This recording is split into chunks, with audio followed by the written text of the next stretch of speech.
नमस्कार, जय हिंद, जय भारत। मैं विकास आपका स्वागत करता हूं अपने चैनल A1 लिबर्टी एकेडमी में। बात करते हैं जीके यानी कि टीचर का जो पेपर होने वाला है बीपीएससी में एग्जाम, उसमें किस तरह से क्वेश्चन पूछे जाते हैं और आपको ये जानना है कि क्वेश्चन किस तरह का है। आपको टेंशन या आपको हेजिटेशन होने की जरूरत नहीं है। बात करते हैं मानव अधिकार किस दिवस बनाया जाता है, यानी कि कब बनाया जाता है, किस दिन बनाया जाता है मानव अधिकार। मैं आपको बता दूं, मानव अधिकार की शुरुआत करने वाला देश है अमेरिका। अमेरिका ने लोगों से ये कहा था कि right for freedom, right for education, right for equality, ये जितने भी ह्यूमन फंडामेंटल राइट्स होते हैं, हमारे 6 मौलिक अधिकार होते हैं, इसे विशेष सहयोग देने वाला है आपका अमेरिका। और अमेरिका के माध्यम से मानव अधिकार दिवस कब बनाया जाता है, यानी कि 10 दिसंबर को मानव अधिकार दिवस बनाया जाता है। बात करते हैं कौन सा देश है, यानी कि वह कौन सा राज्य है जो भारत का प्रमुख चाय उत्पाद माना जाता है। आप जानते हो कि भारत में सबसे ज्यादा चाय का, यानी कि कॉफी का, कहवा और टी, जिसे कहते हैं 3 भाषा, यानी कि पेदार फसल। अगर आपसे पूछा जाता है कि पेदार फसलों के नाम बताओ, पेदार ड्रिंकिंग जो क्रॉप्स होते हैं, मैं बता रहा हूँ इंग्लिश में कहते हैं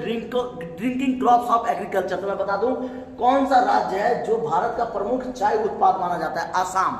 आसाम में सबसे ज्यादा कॉफी, चाय और कहवा, ये 3 होता है यहाँ पे उत्पाद होता है। तो चाय की ज्यादा खेती कहाँ पे होती है, आसाम में। माउंट वेटर यानी कि माउंट एवरेस्ट पर चढ़ने वाला भारत की दूसरी महिला कौन थी, आपको पता होगा। पहला महिला का नाम था आपका बैचेंद्री पॉल। जी हाँ, भारत की पहली महिला जो कि आपका उत्तराखंड की रहने वाली थी, उसका नाम था बैचेंद्री पॉल, जो कि माउंट एवरेस्ट पर चढ़ाई करी थी। पहली महिला में बैचेंद्री पॉल और दूसरी महिला में थे आपके संतोष यादव। दूसरी महिला में जो थी संतोष यादव, और इन्होंने अपने आसमान की ऊंचाई को भरते हुए एक माउंट एवरेस्ट पर चढ़ के लोगों को सिद्ध कर दिया कि महिला कुछ भी कर सकती है।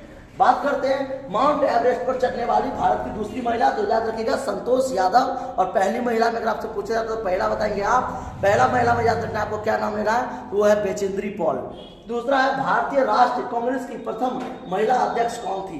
पहली थी हमारी एनी बेसेंट, यानी कि भारतीय राष्ट्रीय कांग्रेस की प्रथम महिला में तो एनी बेसेंट याद रखना है। एनी बेसेंट एक ऐसी महिला थी जो कांग्रेस की राष्ट्रीय अध्यक्ष के रूप में नियुक्ति की गई थी, चुनाव की गई थी।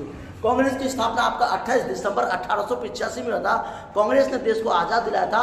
कांग्रेस का पहला निशान था 2 बैलों का जोड़ा, और बाद में कांग्रेस की निशान पड़ गई थी आपकी हाथ। याद रखिएगा, बाद में कांग्रेस का निशान हाथ पड़ गया है।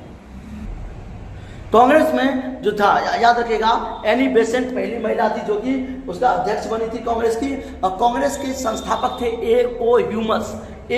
ह्यूमस संस्थापक थे। 28 दिसंबर 1885 में कांग्रेस की स्थापना की गई थी। मैं आपको बताया था कांग्रेस के बारे में। कांग्रेस ही देश को आजाद कराया था। कांग्रेस के पहले प्रधानमंत्री कौन थे, तो कांग्रेस के पहले प्रधानमंत्री जो थे आपके, वो पंडित जवाहरलाल नेहरू। दूसरे कांग्रेस के प्रधानमंत्री कौन थे, लाल बहादुर शास्त्री। तीसरे कांग्रेस के प्रधानमंत्री कौन थे, याद रखिएगा, इंदिरा गांधी। इसी तरह से कांग्रेस की बात करते हैं, जिम कॉर्बेट पार्क कहाँ पर स्थित है, उत्तरांचल में स्थित है। और जिम कॉर्बेट पार्क विशेष भारी मात्रा के लिए प्रसिद्ध है। यहाँ पे विशेष प्रकार के जानवर, हाथी, घोड़ा, चीता, अनेक प्रकार के पाए जाते हैं। सोमनाथ मंदिर को किस मुसलमान आक्रमणी ने ध्वंस कर दिया था, सोमनाथ मंदिर को किस मुसलमान आक्रमणी ने ध्वंस कर दिया था। सोमनाथ मंदिर भारत का प्रसिद्ध मंदिर है और इसे लूटने वाला था सुल्तान महमूद, याद रखिएगा, गजनवी, जिसे मुसलमान का एक ऐसा शासक, क्रूर शासक था, जिसे सोने का मंदिर में, यानी कि सोमनाथ मंदिर में महादेव का मंदिर था, यहाँ पे अंदाज़ुन खजाना लूटा था। अटल बिहारी वाजपेयी जी ने कहा था कि सोमनाथ मंदिर को लूटने वाला जो गजनवी था, वो छोटा व्यक्ति इतना ज्यादा सोना ले गया था कि इस मंदिर को एक पत्थर के बल पे छोड़ दिया था। जबकि ये मंदिर पूरा मंदिर जो था सोने के ताल से सजा हुआ था। तो सोमनाथ मंदिर का नाम है सो से सोमनाथ, यानी कि सोमनाथ, नाथ मतलब महादेव और सो से सोना, याद रखना है। तो सोमनाथ मंदिर जो था वो सोने का मंदिर था जो महादेव का था। और सोमनाथ मंदिर में किस मुसलमान आक्रमणी ने ध्वंस कर दिया था, महमूद गजनवी। एक ऐसा मुसलमान था जिसे महमूद गजनवी जो था उसने उसे लूट लिया था। फिर बात करते हैं हम, दादा साहब फाल्के पुरस्कार से सम्मानित प्रथम व्यक्ति कौन थे, देविका रानी।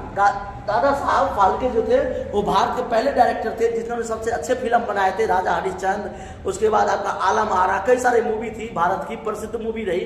पहली बोलती मूवी आपका 1913 में बनाया गया था, आलम आरा, और ये भारत का सबसे प्रसिद्ध मूवी था। और दादा साहब फाल्के पुरस्कार से सम्मानित प्रथम व्यक्ति कौन थे, तो देविका रानी थी, जिन्होंने अपने सम्मान में प्राप्ति की थी। ऐसे क्वेश्चन जानने के लिए, आप बीपीएससी के एग्जाम देने के लिए आप हमसे जुड़े रहें, तैयारी करें, धैर्य रखें, विश्वास रखें, आपकी जीत निश्चित है।